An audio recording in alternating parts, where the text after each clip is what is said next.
বর্তমান সরকার শুধু অর্থনৈতিক উন্নয়ন নয়, দেশের ধর্মীয় অবকাঠামো উন্নয়নেও বিশেষ গুরুত্ব দিচ্ছেন বলে জানিয়েছেন নারায়ণগঞ্জ ২ আসনের সংসদ সদস্য নজরুল ইসলাম আজাদ।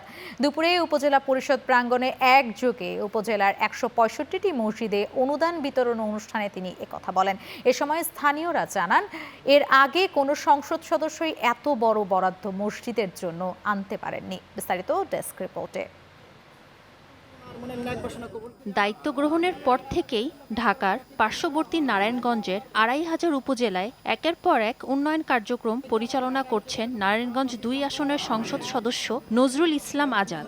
তারাই ধারাবাহিকতায় আজ ২৫০০ উপজেলা অডিটোরিয়াম মেরামত ও সৌন্দর্য বর্ধন কাজের উদ্বোধন করেন তিনি।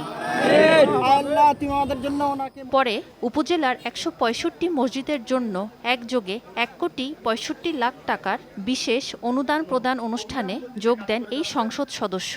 করব কাজ, করব দেশ, এ সময় তিনি বলেন, বর্তমান সরকার মুসল্লিদের সুবিধার জন্য একযোগে এতগুলো মসজিদে বিপুল পরিমাণ অর্থ বরাদ্দ দিয়েছে।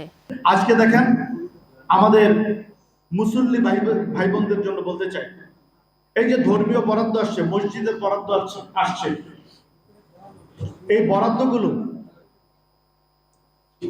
আপনাদের মসজিদ উন্নয়ন করবে, মাদ্রাসার উন্নয়ন হবে, সেখানে আমরা নামাজ পড়ব, ধর্মীয় অনেক কর্মকাণ্ড সেখানে সম্পাদিত হয়। সেটাকে আমাদের সবার জন্য ভালো হবে না? ভালো লাগবে না? অবদান কার? মাননীয় প্রধানমন্ত্রী জননেতা তারেক রহমান। তাহলে আমরা ২৫০০ বাসীর পক্ষ থেকে মাননীয় প্রধানমন্ত্রী জননেতা তারেক রহমান সাহেবকে একটি ধন্যবাদ জানাতে চাই। উপজেলা নির্বাহী কর্মকর্তা মোহাম্মদ আসাদুর রহমানের সভাপতিত্বতে এ সময় উপস্থিত ছিলেন এলজিইডি নারায়ণগঞ্জের নির্বাহী প্রকৌশলী মোহাম্মদ আহসানুজ্জামান এবং মুস্তাফিজুর রহমান ফাউন্ডেশনের চেয়ারম্যান রাকিবুল ইসলাম রাকিব। আমরা বাংলাদেশ জাতীয়তাবাদী দল, আমরা জনগণের যে মনের কামনা বাসনা, জনগণের ইচ্ছা এবং জনগণের কল্যাণ নিয়ে আমাদের চিন্তা ভাবনা, মাননীয় প্রধানমন্ত্রী জননেতা তারেক রহমানের চিন্তা। Channel 9 news desk.